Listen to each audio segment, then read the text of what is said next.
तो दोस्तों आज की इस वीडियो में हम कुछ ऐसे टॉपिक्स के कुछ ऐसे वर्ड्स के डाउट को क्लियर करने वाले हैं जिनको लेकर बच्चे बहुत ज्यादा कंफ्यूज होते हैं। जैसे कि आपको स्क्रीन पर दिख रहे होंगे सी वर्सेज वॉच, उसके बाद वॉच वर्सेज लुक, या फिर वॉइस और साउंड में क्या अंतर होता है, या फिर पुट और कीप इसमें क्या अंतर होता है, और उसके अलावा हेयर और लिसन इसमें क्या अंतर होता है। तो इन सब के बारे में आज की वीडियो होने वाली है। तो चलिए वीडियो को शुरू करते हैं। वीडियो को लास्ट तक देखना और आपका डाउट इन सभी से जो है आज क्लियर हो जाएगा। आज आपको पता चल जाएगा कि किसका यूज हमें कहां पर करना है और उसका रियल सेंस आखिर में है क्या। तो चलिए शुरू करते हैं। तो देखिए सबसे पहले हम देखने वाले हैं वॉइस वर्सेस साउंड के बारे में। तो देखिए वॉइस और साउंड इसको हम बोलते हैं आवाज, यानी कि हिंदी में इनका मतलब होता है आवाज। या तो किसी की वॉइस उसको हम आवाज बोलते हैं, या फिर किसी चीज की साउंड उसको भी हम आवाज ही बोलते हैं हिंदी में। अब देखिए किस तरह से ये जो है आपका वॉइस और साउंड, ये आपका दो भागों में डिवाइडेड है। जो आपका वॉइस है वो यूज होगा लिविंग थिंग्स के लिए, लेकिन जो आपका साउंड है वो यूज होगा नॉन लिविंग थिंग्स के लिए। अब आखिर में ये लिविंग थिंग्स और नॉन लिविंग थिंग्स होते क्या हैं? तो देखिए लिविंग थिंग्स होते हैं जैसे कि आप और मैं, यानी कि सजीव वस्तुएं। सजीव वस्तुओं का मतलब है जो वस्तुएं चलती फिरती हैं या फिर जो वस्तुएं सांस लेती हैं। हमारी अर्थ पर जितनी भी ऐसी वस्तु हैं जो चलती फिरती हैं और सांस लेती हैं, यानी कि हम, जैसे कि हम हैं आदमी, मनुष्य, और भी जो चीजें हैं जो चलती फिरती हैं और सांस लेती हैं, वो सब आपकी लिविंग थिंग्स के अंदर आएंगी। और उसके अलावा जो वस्तुएं इन सब को छोड़कर बच जाती हैं, जो कि सांस नहीं लेती या फिर जिनका अपना कोई जीवन नहीं है, उन्हें हम कहते हैं non living things. Non living things जैसे कि टेबल, मेज, कुर्सी, चेयर, कंप्यूटर, लैपटॉप, ये सब आपकी नॉन लिविंग थिंग्स हैं। तो चलिए वॉइस जो है वो आपका नॉन जो है लिविंग थिंग्स के लिए यूज होगा, और जो साउंड है वो होगा नॉन लिविंग थिंग्स के लिए। अब देखिए कैसे। तुम्हारी आवाज मधुर है, योर वॉइस इज स्वीट। अब यहाँ पर देखिए तुम्हारी आवाज मधुर है, यानी कि मैं किसी व्यक्ति के बारे में बात कर रहा हूँ या फिर किसी लेडीज या किसी गर्ल्स के बारे में बात कर रहा हूँ कि भाई तुम्हारी आवाज है वो मधुर है। तो यहाँ पर हम वॉइस के स्थान पर साउंड नहीं लिख सकते, क्योंकि ये एक लिविंग थिंग्स है और वो सजीव है। तो जैसे मैं बोलने लगूँ कि मेरी आवाज बहुत अच्छी है, तो मैं भी सजीव हूँ, तो मुझे भी आवाज के लिए वॉइस वर्ड का यूज करना पड़ेगा। लेकिन इसकी आवाज बेकार है, तो यानी कि बेकार का मतलब है कि भाई इसकी आवाज मुझे बेकार लग रही है, मुझे इरिटेट कर रही है, तो किसी व्यक्ति की आवाज नहीं होगी, यहाँ पर किसी वस्तु की आवाज होगी। जैसे कि टेबल की आवाज, डीजे की आवाज। डीजे तो नॉर्मल है, आप सब जानते हैं, डीजे की आवाज, या फिर किसी ऐसी चीज की आवाज जो कि आवाज निकाल रही है बिना बात के। तो the sound of this is irritating, यानी कि इसकी जो साउंड है वो मुझे इरिटेट कर रही है, इसकी आवाज बेकार है। तो इस तरह से जो नॉन लिविंग थिंग्स हैं उनमें आपको साउंड का यूज करना है। अब देखिए नॉन लिविंग थिंग्स कौन कौन सी हैं। डीजे, अब डीजे तो जानते हैं। स्पीकर, स्पीकर यानी कि जैसे कि आपके घर के स्पीकर होते हैं छोटे छोटे, रेडियो, फोन, होम थिएटर, तो ये सब क्या है, ये नॉन लिविंग थिंग्स के एग्जांपल हैं। इन सब की साउंड होती है, ना कि इन सब की वॉइस होती है। तो वॉइस और साउंड इन दोनों में आपको फर्क समझ में आ गया होगा। तो चलिए नेक्स्ट देखते हैं। नेक्स्ट है हमारा हेयर वर्सेज लिसन। अब इन दोनों का मतलब ही होता है सुनना। हेयर का मतलब भी सुनना होता है और लिसन का मतलब भी सुनना ही होता है। अब देखिए कैसे। जो हेयर और लिसन है इन दोनों को मैंने दो भागों में डिवाइड किया है। अब जो ये हेयर है, हेयर का मतलब होता है कि कोई चीज आपको बस सुनाई दे गई है, यानी कि आप उसको सुनना नहीं चाहते थे या फिर आपको सुनना नहीं चाहते, लेकिन फिर भी वो आपको सुनाई दे गई, तो इसको बोलते हैं हम हेयर। जैसे कि मान लीजिए आपकी गली में कुत्ते भौंक रहे हैं, अब आप उस बात को सुनना तो नहीं चाहते, लेकिन फिर भी वो बात आपको, जो उनकी आवाज है वो आवाज उनकी जो है वो आपको सुनाई दे गई, तो यहाँ पर हमें हेयर का यूज करना है। अब कोई आपसे पूछे कि भाई आपको कुत्तों की आवाज सुनाई दी, तो यहाँ पर आपको क्या करना है, हेयर का यूज करना है। लेकिन यदि आप किसी की आवाज को खुद ही सुनना चाहते हैं तो वहां पर आपको लिसन का यूज करना है। अब देखिए कैसे। क्या तुम्हें कुछ सुनाई दिया? कोई बच्चा हमसे बोल रहा है कि भाई तुम्हें कुछ सुनाई दिया, ये किसकी आवाज आई थी? तो इसमें आपको यूज करना है हेयर का। Did you hear anything? क्या तुमने कुछ सुना या फिर तुम्हें कुछ सुनाई दिया अभी पास्ट में? तो इसमें आपको हेयर का यूज करना है, यानी कि जिसको कोई सब्जेक्ट, कोई बंदा सुनना नहीं चाहता था, लेकिन फिर भी उसको वो सुन गई अचानक से, या फिर किसी ने कोई आवाज कर दी, सुन गई।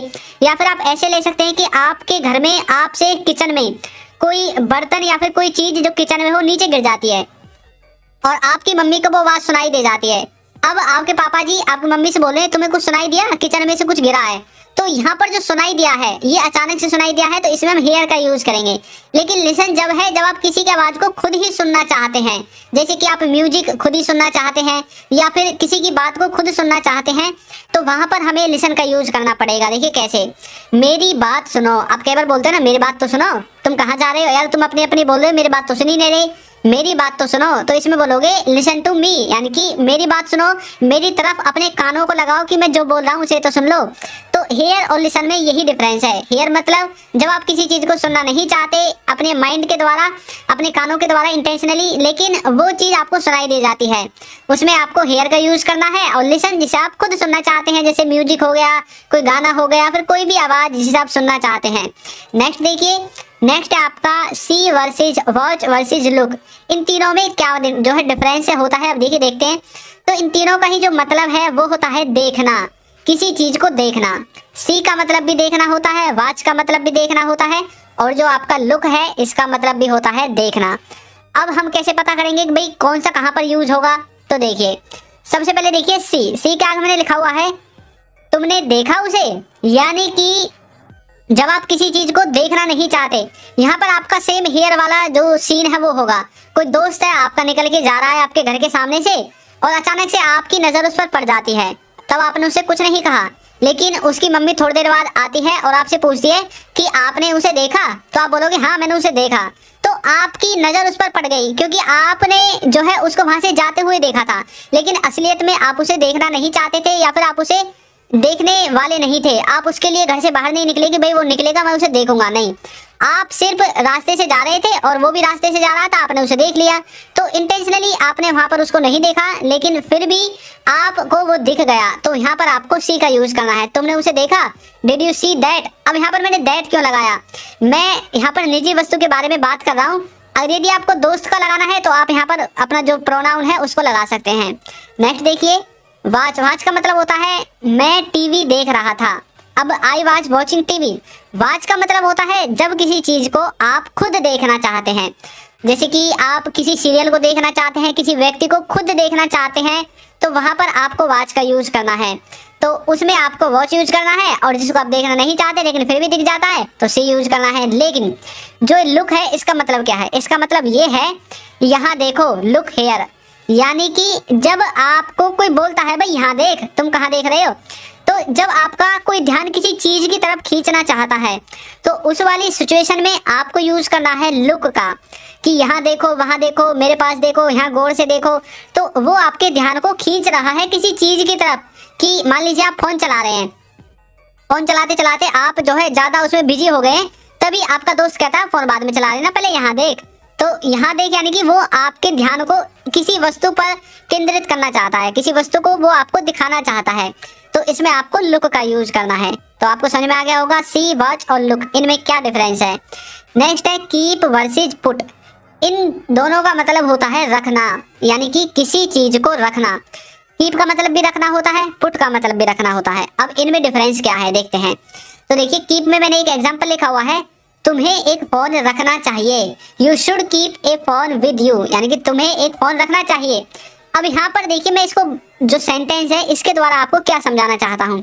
इसके द्वारा मैं आपको बताना चाहता हूँ कि जब आपकी कोई ऐसी चीज होती है जिसे आप अक्सर रखते हैं, या फिर आपकी आदत है किसी चीज को रखने की, या फिर जो आपको सलाह देता है कि आप हमेशा इस चीज को रखा करो अपने साथ, या फिर कोई चीज कहीं पर रखी रहती है और आप दोबारा उसे वहीं पर रखना चाहते हैं, जैसे कि मान लीजिए कोई फोन है, अब फोन को आप अपने घर में सिर्फ हमेशा टेबल पर ही रखते हैं, आप उसे कहीं पर भी नहीं रखते, तो आप इसमें कीप का यूज कर सकते हैं, यू शुड कीप, इस तरह से। तो यहाँ पर जो है कीप का यूज का मतलब है कि जिस चीज को आप हमेशा जहां पर रखते हैं वहां पर यदि आपको उसे रखना है तो आप कीप का यूज करते हैं। लेकिन जो पुट है इसका यूज आप तब करेंगे जब आप किसी चीज को वहां पर नहीं रखते हैं, लेकिन कुछ समय के लिए या फिर थोड़े समय के लिए आपने उसे वहां पर रख दिया है। जैसे कि मैं एग्जांपल लूं कि आपकी जो वाइफ है, यदि आपकी शादी हो गई है तो आपकी वाइफ ने आपके लिए अलमीरा से कपड़े निकाल कर बाहर रख दिए, क्योंकि आप ऑफिस जा रहे हैं, अब उसने कपड़े निकाल कर रख दिए। अब वो आपसे बोले मैंने क्या रखूं, तो आप बोल सकते हैं कि इन कपड़ों को टेबल पे रख दो, बेड पर रख दो, सोफे पे रख दो, चेयर पे रख दो। तो आप इनमें से कोई एक जो है उसको बताओगे कि भाई यहाँ पर रख दो, तो आप वहां पर उसे परमानेंटली तो रखेंगे नहीं, तो इसलिए आपको यहाँ पर पुट का यूज रखना है, यानी कि पुट को आपको ऐसे सेंटेंसेज में यूज करना है जिनको आप परमानेंटली तो रखते नहीं है, लेकिन कुछ समय के लिए आप वहां पर रखने के लिए बोलते हैं किसी को। तो कीप और पुट इन दोनों में समझ में आ गया होगा। कीप मतलब जब आप किसी चीज को परमानेंटली या फिर अक्सर वहीं पर रखते हैं, जैसे कि मैं अक्सर अपने फोन को टेबल पर रखता हूँ, मैं अक्सर जो है अपनी पानी की बोतल को फ्रिज में ही रखता हूँ अपने ऑफिस से आने के बाद, या फिर मैं अक्सर अपना जो लंच बॉक्स है उसे अपने बैग के अंदर ही रखता हूँ। तो मैं अक्सर रखता हूँ, यानी कि कीप अपना जो है इसमें आपको कीप का यूज करना है। लेकिन जो पुट है वो आप कभी कभार जो है किसी चीज को कहीं पर रखने के लिए बोल रहे हो, जैसे कि मैं आपसे बोलूँ मेरे फोन को अपने टेबल पर रख लो, तो मैं यहाँ पर पुट का यूज कर सकता हूँ। जैसे कि आप किसी रिश्तेदारी में जाते हैं और बोलते हैं यार ये जो फोन है इसमें बैटरी नहीं है, मैं इसको आपको दे देता हूँ, आप इसे चार्जिंग में लगा दो।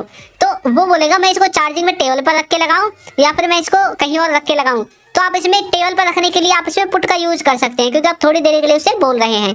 तो इस तरह से आप कीप और पुट इन दोनों में डिफरेंस कर सकते हैं। देखिए, टेबल पर रख दो, पुट ऑन द टेबल, तुम्हें एक फोन रखना चाहिए, you should keep a phone with you. लेकिन यदि आप कुछ समय के लिए बोल रहे हैं तो यहाँ पर कीप के स्थान पर पुट का यूज भी कर सकते हैं, you should put A phone with you, कुछ समय के लिए। लेकिन यहाँ पर कीप है क्योंकि हम इसमें हमेशा के लिए या फिर आपको रखना ही चाहिए उसको ऐसी सलाह दे रहे हैं, तो इसलिए हमने यहाँ पर कीप का यूज किया। तो पुट और कीप ये दोनों आपके समझ में आ गया होगा।